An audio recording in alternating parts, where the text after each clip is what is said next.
Good morning students. Welcome to Metric for CS. இந்த வீடியோவில் என்ன பார்க்க போகிறோம் அப்படின்னா ரிகர்சிவ் ஃபங்க்ஷன்னா என்ன, அது எப்படி ரன் பண்ணும், அது எப்படி ஒர்க் பண்ணும், அதோட பேஸ் கிளாஸ்னா என்ன, அதில் யூஸ் பண்ணுற ரிகர்சிவ் கேஸ்னா என்ன அப்படின்னு சொல்லி பார்த்துட்டு அதுக்கு ஒரு எக்ஸாம்பிள் ப்ரோக்ராம் பார்த்துட்டு அதோட எக்ஸ்ப்ளனேஷன் பார்க்கலாமா? வாங்க வீடியோக்குள்ளே போகலாம். ஸோ ரிகர்சிவ் ஃபங்க்ஷன் அப்படின்னா ஒரு ஃபங்க்ஷன் கால் இட் செல்ஃப், ஒரு ஃபங்க்ஷன் அதையவே கால் பண்ணுது அப்படின்னா அதுக்கு பேர் தான் ரிகர்சிவ் ஃபங்க்ஷன்.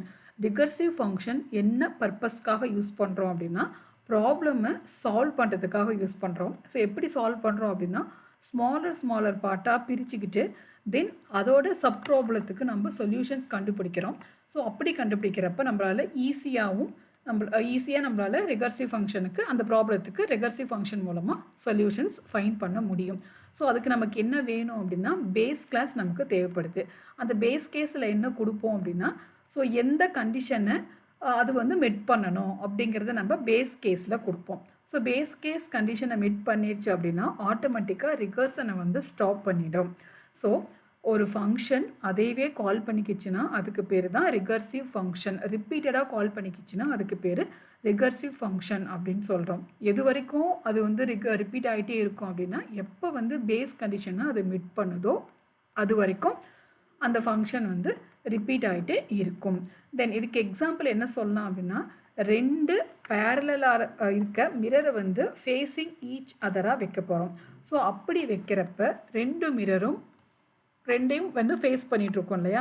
அப்போ நடுவில் ஒரு ஆப்ஜெக்டை வச்சோம் அப்படின்னா அந்த ரிஃப்ளெக்ஷன் ரெண்டு மிரர்லையுமே ரிஃப்ளெக்ட் ஆகும்ல, அதுதான் ரிகர்சிவ் ஃபங்க்ஷன் அப்படின்னு சொல்கிறோம். ஸோ இப்போ அதோட சின்டாக்ஸ் எப்படி இருக்கணும்? டெஃப் அப்படிங்கிற கீவேர்டு இருக்கணும். அதை ஃபாலோ பண்ணி நமக்கு என்ன இருக்கணும்? ஃபங்க்ஷனோட பேர் இருக்கணும்.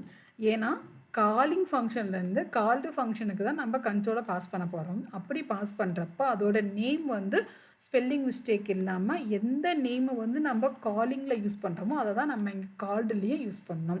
ஸோ அப்போ ஒரு ஃபங்க்ஷன்லேருந்து இன்னொரு ஃபங்க்ஷனை எப்படி கால் பண்ணுவோம் அப்படின்னா வயா நேம், அந்த நேமை வச்சு தான் நம்ம கால் பண்ண போகிறோம்.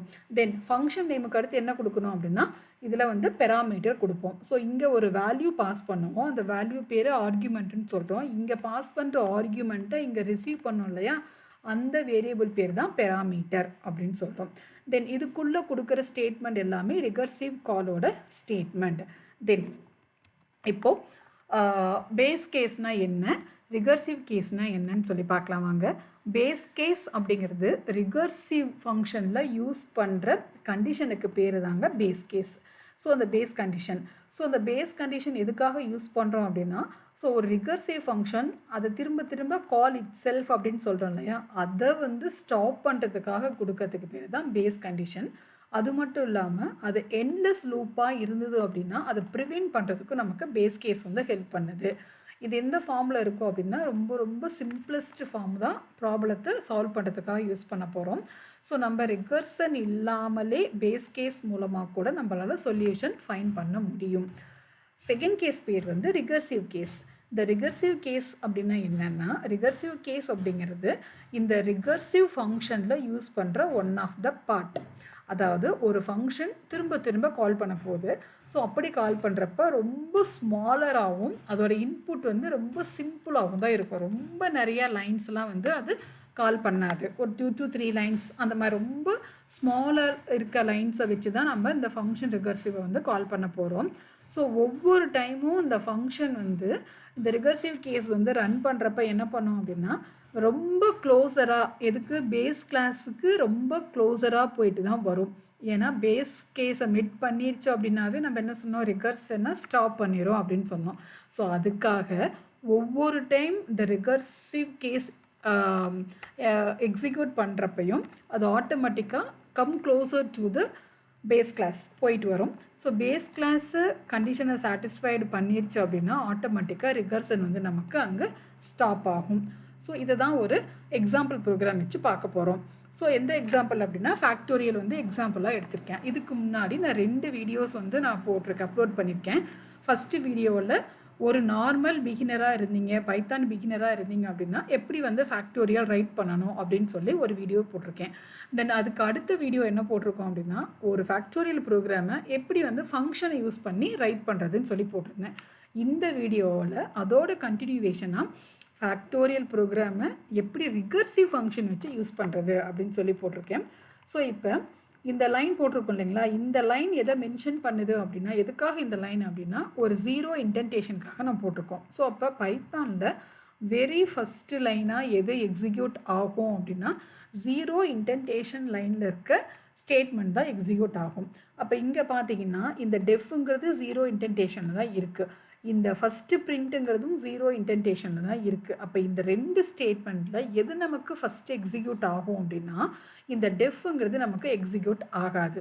ஏன் ஆகாது? இது வந்து ஒரு கால்டு ஃபங்க்ஷன். அப்போ அதுக்குரிய அப்ரோப்ரியேட் காலிங் ஃபங்க்ஷன் போயிட்டு தான் கண்ட்ரோல் ஆட்டோமேட்டிக்காக கால்டு ஃபங்க்ஷனுக்கு வரும். அப்போ இது கண்டிப்பாக எக்ஸிக்யூட் ஆகாது. நேராக இதோட அப்ரோப்ரியேட் காலிங் ஃபங்க்ஷனுக்கு போகும். அந்த காலிங் ஃபங்க்ஷன் நம்ம எதில் ரைட் பண்ணியிருக்கோம் அப்படின்னா, ஸோ நம்ம எது எழுதியிருக்கோம் அப்படின்னா இந்த பிரிண்ட் ஸ்டேட்மெண்ட்டில் இங்கே எழுதியிருக்கேன் பாருங்கள்.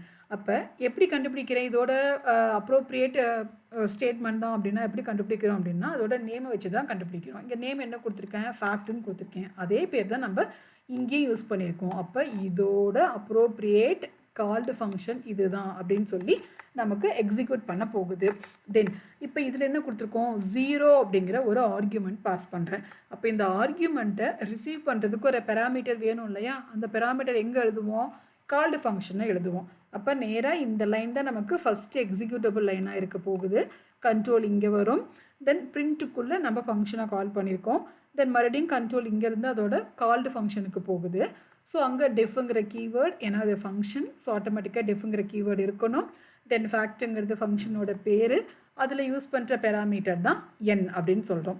அப்போ இங்கே பாஸ் பண்ணுற ஜீரோ வேல்யூவை இந்த ஆர்கியூமெண்ட்டை ரிசீவ் பண்ணுறது தான் இந்த பெராமீட்டர். அப்போ இந்த எண்ணில் என்ன வேல்யூ இருக்கும்? இப்போ ஜீரோங்கிற வேல்யூ இருக்கும். தென் இப்போ ரிகர்சிவ் ஸ்டேட்மெண்ட்டுக்குள்ளே போகுது. இங்கே இஃப்ங்கிற ஒரு லூப் எழுதியிருக்கோம். ஸோ என்னோட வேல்யூ ஜீரோவுக்கு ஈக்குவலாக, இங்கே ஸ்பேஸ் வரக்கூடாது, நீங்கள் ஸ்பேஸ் இல்லாமல் கொடுங்க. என்னோட வேல்யூ வந்து ஜீரோவுக்கு ஈக்குவலாக, அதாவது லெஃப்ட் ஹேண்டில் இருக்க வேல்யூவும் ரைட் ஹேண்ட் இருக்கிற வேல்யூவும் ஈக்குவலாக இருக்குது. அந்த ஈக்குவாலிட்டி செக் பண்ணுறது தான் இந்த டபுள் ஈக்குவலோட வேலை. அப்போ எண்ணில் ஜீரோ இருக்குது, இந்த பக்கம் ரைட் ஹேண்ட் சைட்லேயும் ஜீரோ இருக்குது. ஸோ ரெண்டுமே நமக்கு ஈக்குவலாக இருக்குது. ஈக்குவலாக இருந்தால் என்ன ரிட்டர்ன் பண்ண சொல்லியிருக்கோம்? ஒன்னுங்கிற வேல்யூவை ரிட்டர்ன் பண்ண சொல்லியிருக்கோம். அப்போ இந்த லைனுக்கு தான் என்ன பேர் அப்படின்னா பேஸ் கேஸ் அப்படின்னு பேர். ஸோ இந்த பேஸ் கேஸோட மெயின் பர்பஸ் என்னது? ரிகர்ஷனை ஸ்டாப் பண்ணும். அப்போ கண்டிஷன் வந்து ட்ரூ ஆகிற வரைக்கும், ட்ரூ ஆயிடுச்சு அப்படின்னாவே பேஸ் என்ன பண்ணும்? கண்டிஷனை மெட் பண்ணிடுச்சின்னு அர்த்தம். அப்போ ரிகர்ஷனை ஸ்டாப் பண்ணும். இங்கே பாருங்கள், ஜீரோ வேல்யூ பாஸ் பண்ணும், n = 0 பார்க்குது, ஈக்குவாலிட்டி கண்டிஷன் ட்ரூவாக இருக்குது, ஆட்டோமேட்டிக்காக ரிகர்ஷனை ஸ்டாப் பண்ணிவிட்டு தென் ரிகர்ஷனுக்கு போகாது ஆக்சுவலாக கண்ட்ரோல். இப்போ ஸோ ஒன்று வந்து நமக்கு ஆன்சராக ரிட்டர்ன் பண்ணும். அப்போ இதுக்கு ரெண்டு இன்புட் பாஸ் பண்ணுறோம். ஜீரோங்கிற இன்புட்டுக்கு நமக்கு ஆன்சர் வந்து ஒன்றுங்கிறது கிடைக்குது. செகண்ட் லைனுக்கு வந்து அப்போ ஒன்றை வந்து பிரிண்ட் பண்ணிடும். எங்கே கண்ட்ரோல் பாஸ் ஆச்சோ, எங்கேருந்து வந்து கண்ட்ரோல் வந்து கால்டு ஃபங்க்ஷனுக்கு மூவ் ஆச்சோ திரும்ப அங்கேயே நமக்கு ரிட்டர்ன் பண்ணி கொடுக்கும் இல்லையா, அதுதான் வந்து ரிட்டர்ன் ஃபங்க்ஷனோட வேலைன்னு சொல்லி பார்த்துருக்கோம். ரிட்டர்னுங்கிறது ஒரு கீவேர்ட். இது வந்து ஃபங்க்ஷனோட எண்ட் ஆஃப் த லைனாக இருக்க போகுது. அது மட்டும் இல்லாமல் ஃபங்க்ஷனை எக்ஸிட் பண்ண வைக்கிறதும் இந்த ரிட்டர்ன் கீவேர்டு தான். அப்போ இங்கே ரிட்டர்ன் 1 அப்படின்னா மறுபடி இந்த வேல்யூ கொண்டு வந்து கண்ட்ரோலை இங்கேயே கொடுத்துரும். அப்போ இந்த இடத்துல என்ன வேல்யூ இருக்கும்? இது ஃபுல்லாக டோட்டலாக நமக்கு ரீப்ளேஸ் ஆகிட்டு 1 அப்படின்னு சொல்லியிருக்கோம். 1 பிரிண்ட் பண்ண சொல்லியிருக்கோம். 1 வந்து நமக்கு அவுட்புட் ஸ்கிரீனில் பிரிண்ட் ஆகும். தென் செகண்ட் இன்புட் என்ன கொடுத்துருக்கோம்? 5 அப்படிங்கிற இன்புட் கொடுத்துருக்கோம். இப்போ இந்த 5ங்கிற வேல்யூ எடுத்துகிட்டு எண்ணுக்கு பாஸ் பண்ணோம். அப்போ என்னோட வேல்யூ இப்போ 0 எல்லாம் போயிருங்க, ஏன்னா அது வேரியபிள் இல்லையா. இப்போ என்னக்கு நியூ வேல்யூ அசைன் ஆகும் 5. அப்போ 5 = 0 பார்க்கும். இந்த பக்கம் 5 இருக்குது, இந்த பக்கம் 0 இருக்குது, ரெண்டும் ஈக்குவலாக கிடையாது இல்லையா. கண்டிஷன் இப்போ ஃபால்ஸு. அப்போ பேஸ் கண்டிஷன்னா இது மிட் பண்ணலை. அப்போ கண்ட்ரோல் எங்கே போகும்? எல்ஸ் போர்ஷனுக்கு போகும். எல்ஸில் என்ன எழுதியிருக்கோம்? இங்கே ஒரு ரிட்டர்ன் கீவேர்டு எழுதியிருக்கோம்.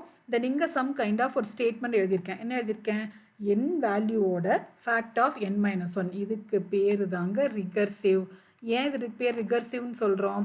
ஏன்னா இங்கே எப்படி எண்ணுக்கு ஃபேக்டோரியல் பேர் போட்டு ஃபங்க்ஷன் பேர் போட்டு 5ங்கிற ஆர்குமெண்ட் பாஸ் பண்ணுறோமோ, இப்போ இதுவும் பாருங்கள் எல்லாமே சிமிலர் தான். இப்போ எங்கே 5ன்னு கொடுத்துட்டோம், இங்கே n-1 கொடுக்குறோம். என்னோட வேல்யூ 5 இருக்குது, 5 - 1 என்னது 4. அப்போ ஃபேக்ட் ஆஃப் 4. இப்போ இதுவும் ஒரே ஸ்டேட்மெண்ட் தானே.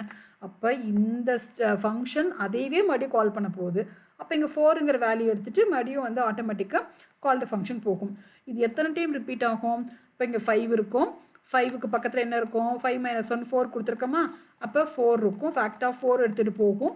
தென் 4 அங்கேயும் கண்டிஷன் ஃபால்ஸ் ஆகும், மறுபடியும் ரிகர்சிவ் கேஸுக்கு வரும், அங்கே அடுத்து 3 ஆகும், மறுபடியும் 3 எடுத்துகிட்டு உள்ளே போகும், மறுபடியும் கண்டிஷன் ஃபால்ஸ் ஆகும், எல்ஸ் போர்ஷன் வரும். அப்போ 2 - 1 வந்து 1 ஆகும், மறுபடியும் 1 எடுத்துகிட்டு உள்ளே போகும். மறுபடியும் இதே ஃபங்க்ஷன் 5 டைம்ஸ் ரன் ஆகிட்டே இருக்கும். எப்போ நமக்கு கண்டிஷன் வந்து ஃபால்ஸ் ஆகும், இப்போ 1 - 1 0 கிடைக்கும் இல்லையா. அப்போ 0ங்கிறப்ப ஆட்டோமேட்டிக்காக இங்கே பேஸ் கேஸ் நமக்கு மெட் ஆகி ரிட்டர்ன் 1 கொடுக்கும். அப்போ இதோடு சேர்த்து இன்னொரு 1 இங்கே நமக்கு மல்டிப்ளை பண்ணணும். இப்போ இதெல்லாம் நீங்கள் டோட்டலாக மல்டிப்ளை பண்ணிங்க அப்படின்னா உங்களுக்கு 120 அப்படிங்கிற ஆன்சர் கிடைக்கும். நீங்கள் ஃபேக்டோரியல் 5 ஃபேக்டோரியல் போட்டிங்கனாவே ஆட்டோமேட்டிக்காக 120 வரும். அது எந்தெந்த மெத்தடில் நம்ம யூஸ் பண்ண போகிறோம். ஸோ நார்மலாக ஃபேக்டோரியல் எழுதலாம், ஃபங்க்ஷன் மூலமாகவும் நம்ம எழுதி பார்த்துருக்கோம். தென் இப்போ ரிகர்சிவ் கால் பண்ணியிருக்கோம். ஸோ ரிகர்சிவ் அப்படின்னா ஒரு ஸ்டேட்மெண்ட், ஒரு ஃபங்க்ஷன் அதே ஃபங்க்ஷனாக கால் பண்ணுது. இங்கே 5 எழுதியிருக்கோம் அப்படின்னா 5க்குரிய ஸ்டேட்மெண்ட் இங்கே எழுதியிருக்கோம். திருப்பி 5 - 1 4 ஆகும், மறுபடியும் 4 எடுத்துகிட்டு மறுபடி போகும், 3 எடுத்துகிட்டு போகும், 2 எடுத்துகிட்டு போகும், 1 எடுத்துகிட்டு போகும். 0ங்கிறப்ப தான் நமக்கு இந்த பேஸ் வந்து மெட் ஆகும். இதுதான் பேஸ் கண்டிஷன். தென் இந்த டோட்டல் லைனுக்கு பேர் என்ன சொல்கிறோம், இதுக்கு பேர் it is the recursive case அப்படின்னு சொல்கிறோம். தென் இதோட எக்ஸிக்யூஷன் தான் உங்களுக்கு இங்கே டீட்டெயிலாக எக்ஸ்பிளைன் பண்ணியிருக்கேன். இப்போ என்ன நான் ஓரலாக எக்ஸ்பிளைன் பண்ணணும், அது எங்கே ரிட்டர்ன் ஃபார்மேட்டில் கொடுத்துருக்கேன். ஃபஸ்ட்டு 0, ஸோ 0 எடுத்துகிட்டு இங்கே போகுது, தென் கண்டிஷன் இங்கே ட்ரூவாக இருக்கும், ஸோ ரிட்டர்ன் 1. அதுதான் நமக்கு இங்கே ஃபஸ்ட்டு அவுட்புட்டாக வந்திருக்கும். இங்கே பார்த்தீங்கன்னா ஃபஸ்ட்டு அவுட்புட்டாக நமக்கு அதுதான் இங்கே டிஸ்பிளே பண்ணியிருக்கு. தென் அடுத்து என்னுக்கு 5 கொடுத்தோம் இல்லையா, ஸோ அப்போ 5 எடுத்துகிட்டு இங்கே வரும், இந்த கண்டிஷன் ஆட்டோமேட்டிக்காக நமக்கு ஃபால்ஸ். அப்போ நேராக எல்ஸ் போர்ஷன் வந்துடும், இங்கே 5 இருக்கும், இங்கே 5 - 1 வரும். அப்போ 5 - 1 என்ன வரும், 5 - 1 வந்து 4 கிடைக்கும். அப்போ ஃபேக்ட் ஆஃப் 4.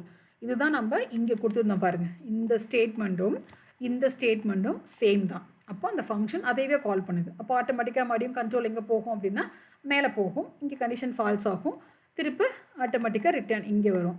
அப்போ ஏற்கனவே 5 வச்சுருந்தோம் இல்லைங்களா, அப்போ 5ஓட 4 ஆட் ஆகிருக்கும். இப்போ 4 - 1 கொடுத்துருக்கோம். இப்போ மறுபடியும் அதே ஸ்டேட்மெண்ட் எக்ஸிக்யூட் ஆகும், இந்த கண்டிஷன் ஃபால்ஸ் ஆகுது, இங்கே வரப்போ 5 இருந்தது, 4 இருந்தது, 4 - 1 இப்போ 3 ஆகும்.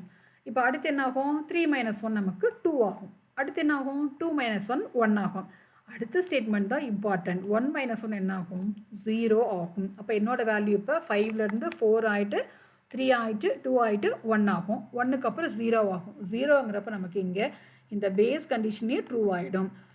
ட்ரூ ஆனதுக்கப்புறம் ரிட்டர்ன் 1 கொடுக்கும். அதனால தான் இங்கே 120 ஃபைனல் ஆன்சரோட இங்கே ஒரு 1 மல்டிப்ளை பண்ணி ஃபைனலாக 120 அப்படிங்கிற ஆன்சர் இங்கே நமக்கு டிஸ்பிளே பண்ணுது. இதுக்கு பேர் தான் ரிகர்சிவ். ஒரு ஃபங்க்ஷன் திரும்ப திரும்ப அதையவே நம்பர் ஆஃப் டைம்ஸ் வந்து ரிப்பீட் பண்ணிகிட்டே இருக்கும். நம்ம எழுதணும்ல நெசசிட்டி கிடையாது, ஜஸ்ட் அதை கால் பண்ணால் மட்டும் போதும். அது ஃபங்க்ஷன் நேம் வச்சு இங்கே நம்ம கால் பண்ணியிருக்கோம். ஸோ அப்போ அது வந்து 5 டைம்ஸ் 5 4 3 2 1 அப்படிங்கிற வரைக்கும் நமக்கு ரிப்பீட் பண்ண போகுது. ஸோ இதுக்கு நமக்கு 2 கேஸ் வேணும். ஒன்று வந்து பேஸ் கேஸ் சொன்னோம், இன்னொன்று ரிகர்சிவ் கேஸ் சொன்னோம். பேஸ் கேஸோட இம்பார்ட்டன்ட் என்ன சொன்னோம், இது வந்து ஒரு ரிகர்சிவ் ஃபங்க்ஷனில் யூஸ் பண்ண போகிற கண்டிஷனே பேஸ் கண்டிஷன் சொன்னோம். ஸோ அந்த பேஸ் கண்டிஷன்ஸ் முடிஞ்ச வரைக்கும் ரிகர்சிவை எண்ட் பண்ணி வைக்கிறதுக்கு தான் பார்க்கும். ஏன்னா லூப் வந்து எண்ட்லெஸ் லூப்பாக இன்ஃபைனைட் லூப்பாக ஆகக்கூடாது அப்படிங்கிறத ப்ரிவென்ட் பண்ணுறதுக்காக பேஸ் யூஸ் பண்ணுறோம். இந்த ரிகர்சிவ் கேஸ் என்ன பண்ணுறோம், ரிகர்சிவ் கேஸ் ரொம்ப சிம்பிளாக ரொம்ப ஸ்மாலர் நம்பர் ஆஃப் லைன்ஸை வச்சு தான் யூஸ் பண்ண போகிறோம். சிம்பிள் இன்புட் தான் இருக்க போகுது. ஒவ்வொரு முறையும் இது பேஸ் கேஸை போய் என்ன பண்ணிட்டு வரும், ரொம்ப க்ளோஸராக போயிட்டு வரும். 5ங்கிறப்ப போகும், 4ங்கிறப்ப போகும், 3ங்கிறப்ப போகும், 2ங்கிறப்ப போகும், 1ங்கிறப்ப போகும். ஆனால் எல்லா டைமே நமக்கு கண்டிஷன் ஃபால்ஸ். இப்போ 0ங்கிறப்ப ஆட்டோமேட்டிக்காக பேஸ் கேஸ் நமக்கு கண்டிஷன் சாட்டிஸ்ஃபை ஆகிட்டு ரிட்டர்ன் 1 கொடுக்குது. அப்போ 120ஓட 1 மல்டிப்ளை பண்ணி நமக்கு ஃபைனல் ஆன்சராக 120 கொடுக்குறோம். ஸோ இதுதான் வந்து ரிகர்சிவ் ஃபங்க்ஷன் நமக்கு. இப்போ ரிகர்சிவ் ஃபங்க்ஷனை நான் வந்து பைத்தானில் ஸ்கிப் மோடில் போட்டிருக்கோம். ஸோ அதே ஃபங்க்ஷனை தான் அப்படியே இங்கே எடுத்து என்ன ப்ரோக்ராம் உங்களுக்கு பவர் பாயிண்டில் எக்ஸ்பிளைன் பண்ணணும் அந்த ப்ரோக்ராமை தான் நான் இங்கே ரைட் பண்ணியிருக்கேன். இப்போ அதே ஃபார்மேட் தான். ஸோ இதுக்கு பேர் தான் என்ன சொல்கிறோம், ரிகர்சிவ் அப்படின்னு சொல்கிறோம். இதுக்கு பேர் தான் ரிகர்சிவ் அப்படின்னு சொல்கிறோம். இதுக்கு பேர் தான் பேஸ் அப்படின்னு சொல்கிறோம். இப்போ அதை ரன் பண்ணி பார்த்தோம் அப்படின்னா நம்ம கொடுத்த 2 இன்புட்டுக்கும் ஃபஸ்ட்டு இன்புட்டுக்கு 1 அப்படிங்கிற அவுட்புட்டும் தென் 5 அப்படிங்கிற இன்புட்டுக்கு 120 அப்படிங்கிற அவுட்புட்டும் நமக்கு கிடைக்கும். ஸோ இதை எக்ஸிக்யூட் பண்ணி பார்த்தோம்னா நமக்கு இது ஒரே ஆன்சர் வந்து கெட் பண்ணி பார்க்கலாம். பாருங்கள், நான் சொன்ன மாதிரி ஃபஸ்ட்டு இன்புட்டுக்கு 1 அப்படிங்கிற அவுட்புட்டும் செகண்ட் இன்புட்டுக்கு 120 அப்படிங்கிற அவுட்புட்டும் நமக்கு கிடச்சிருக்கு. ஸோ இது வரைக்கும் என்ன பார்த்தோம் அப்படின்னா எப்படி வந்து ரிகர்சிவ் ஃபங்க்ஷன் ஒர்க் ஆகுது, அதில் என்னென்ன கேஸ் வந்து யூஸ் பண்ணுறோம், அந்த கேஸோட பர்பஸ் என்ன, ஒரு எக்ஸாம்பிள் ப்ரோக்ராம் வச்சு அதை வந்து நம்ம பைத்தான் செல்லையும் ரன் பண்ணி பார்த்தோம். ஸோ நமக்கு என்ன ஆன்சர் நம்ம எக்ஸ்பெக்ட் பண்ணமோ அந்த ஆன்சர் நமக்கு கெட் பண்ணியிருக்கோம். ஸோ உங்களுக்கு கிளாஸ் பிடிச்சிருக்குன்னு நினைக்கிறேன், புரிஞ்சிருக்குன்னு நினைக்கிறேன்.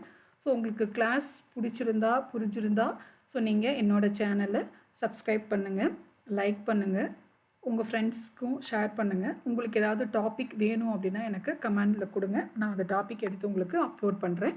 ஸோ தேங்க்யூ ஃபார் வாட்சிங்.